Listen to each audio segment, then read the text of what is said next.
Hi guys! May adlaw kanyang tanan. Ngayong araw na to, quick tour ko kayo. Quick tour talaga. Itutour ko kayo konti dito sa farm na kung saan may mga bago ng bago o luma. Basta, may mga update lang. Tingnan nyo to guys. Ay, baliktad. Ayan. Pakita ko po sa inyo ha. May mga bago kasi akong tanim oh. Ayan. Dinugtungan ko yung arko natin dito ng mga flowers, ayan. Tapos, iba-ibang color yan siya.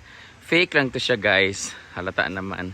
So, yung fake flowers na yan, naglagay din ako ng totoong flowers, ayan. Nilagyan ko siya ng fake muna kasi patay siya eh. Nilagyan ko na ng mga nylon dito para kahit papano. Pag nagpicture at pag dumaan, ano siya, ito, malilim, ang tag nito. Hindi mainit. Tapos, ito na yung totoong flowers. Oh, see? Kita niyo yung mga totoong flowers na yan. May light pink, may dark pink. Basta, pusha pink, may puta pink. And gumapang na siya pataas. Tapos yan siya magsisilbing gapang dyan sa taas. Ito naman kulay violet naman tong color na to.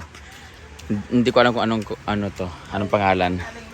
And ito yung yellow. Dito naman ay white. Ay, wala pang nag-color yung white. Ay, white ito dito o pink. Natanggal na kasi yung blue. Pink yata to dito. Yan yung white guys, oh. Yan, kita niyo yung white. Pag kumapal yan dyan, mas okay siya. Dito. Ito naman namatay, pero buhay yung ilalim. Namatay ito, naputol siguro to ba? Naputol yung sanga dyan sa ilalim. Pagtali. Kasi sila nagpatay nan guys, oh. Da? Ayan. Ha? Ako.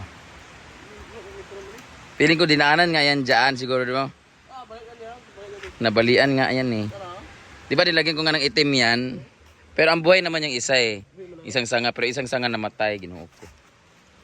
Ayan. Tapos, John, may nagtanim din ako dito. Lagyan ko rin dito ng arcoling, oh. Kasi may bago akong tanim dito eh. Ng mga tanim. Gusto ko lagyan ng arco dito.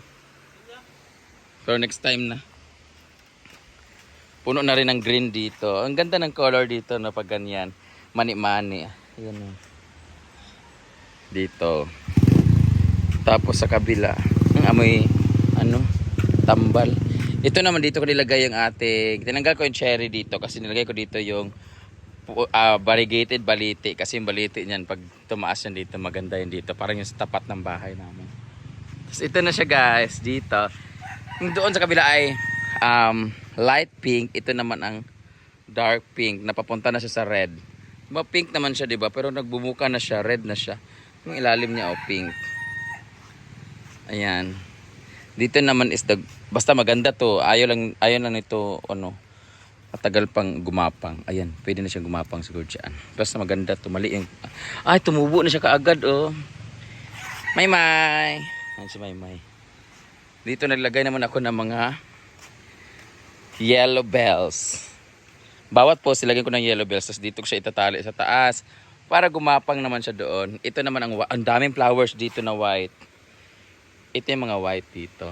Tapos ayan, kailangan na pala siyang pagapangin doon. Di ba? Kulang pa pala yung mga green dito kasi naubusan kami sa Unitap ko binili. Ito yung mga flowers dito na color. Ito naman ay white din dito banda. May pink. Nilagay lang to. Ayun naman kagaya kagabi may mga bata, mga babae, kinuha nila, nilagay nila sa tenga nila. So, sayang pero okay lang yan. Feeling maganda naman sila sa kanilang picture.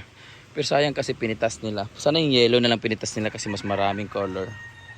Takbuhan na si Maymay at si Moymoy. Moymoy! Ayan sila. Tapos, ito naman, maganda rin to guys. Ito naman, pinutol-putol lang to siya. Pero ang ganda nito pag humaba guys. Tapos ipapagapang ko din siya dito. Para dito sa arco na to, maganda siya. Diba? Sa bougainvillea natin, dinidiligan ko siya ng arenola ko. Kasi may arenola ko sa taas. Dinidiligan ko siya at least once or twice a week. Tapos sabi ng advice sa akin na huwag daw masyadong diligan o ibabad sa tubig ang bougainvillea para hindi daw siya magdahon-dahon. Dapat dry siya para laging bulaklak yung tutubo sa kanya. So, ito wala pang bulaklak. May iba lumabas na yung color pink. Mayroon dito orange. Doon naman pink, violet. May white naman. At ang gumamela natin ay different din siya. Oh, iba-iba na siya. Meron na siya mga palabas na nabulaklak ang ating gumamela. Ito ay bigay ni Manman, bit-bit ni Manman. Iba-ibang variety yan siya. Ito naman gumamela din, iba-ibang variety. Yung sa kabila. Tapos, nagpadamo pala ako ng mga scholar ko dito guys. Scholar ang tawag ko to. Ito ang dinamuhan ni Gimo, ni Choyans. Dito siya nagdamo kahapon paikot. Tapos dito naman yung kagabi mga taga San Isidro naman. So 100 per hour sila dito guys. Yan yung trabaho nila dito guys. 100 sila per hour pag nagdamo. At tong fish pan natin, hopefully, pag nakaipon, gagawin ko na siyang swimming pool. But as of now, wala muna tayong ipon. Takbo na takbo. Sunod itong mga pusa na to. Ayan, ito yung dinamuhan ni Chuyans. Dito, hindi pa tapos. So, pag pumunta kayo dito kayo pumesto sa gilid ng ilog. Ayan. Mas okay dito, tumambay. Kasi mas malamig. At yun mo yung mga upuan guys. O, kinuha na yung mga upuan. O. Dapat dito yun siya eh. So, buti na lang ako, yung pinsan kong si Pudoy, napakalinis every morning. Diyan sila nila Bimbo. Ayan o. Walang damo guys, diba? Malinis yan. Ayan. Oh. Malinis yung ating kapaligiran kasi meron na kaming designated area. Dati pa naman. Tapos, pag lumaki yung mga African talisay na to, lagyan ko ng mga duyanan dito sa gilid. Para mas maganda tingnan. Dito naman sa kabila, nagtanim naman ako dito ng mga bagong pine trees and bagong pananim na. Comment down kung anong tawag nito sa inyo guys kasi hindi ko alam ang tawag eh. Comment kayo kung anong tawag nito ha. Yung kulay pula na yan oh. Ito yata parang birds of paradise yata to. Nilagay lang namin dito kasi paparamihin namin tapos kukunin namin sa pagdumami na. Ito birds of paradise diba? Pero ito anong kulay nito? Anong pangalan itong pink na to? Red. Tinanim ko yan dyan. Para may something na pula-pula naman. Ayan. O diba? Tapos nawala na rin yung tangki dito sa likod kasi tinanggal na namin siya. So pinalit ko na dito yung mga pine tree. Ayun yung tangki namin nasa taas na ng CR at ang bilis na ng tubig. Malakas na ang tubig. Dati kasi nawawalan kami ng tubig kasi mahina yung supply, tapos minsan napuputol naman dahil sa nandun sa palayan napuputol yung hose. Pero dito ang lakas ng tubig kasi nasa taas yung tangke at punong-puno siya. Ayun, tumutulo nga sa taas oh. Ang lakas ng tubig dito sa ating so hindi na nag-worry. Tapos yung bilyaran, dyan pa rin sila nag-bilyard. So, tapos yung A-house natin, yung kubo natin ay colorful na nga siya.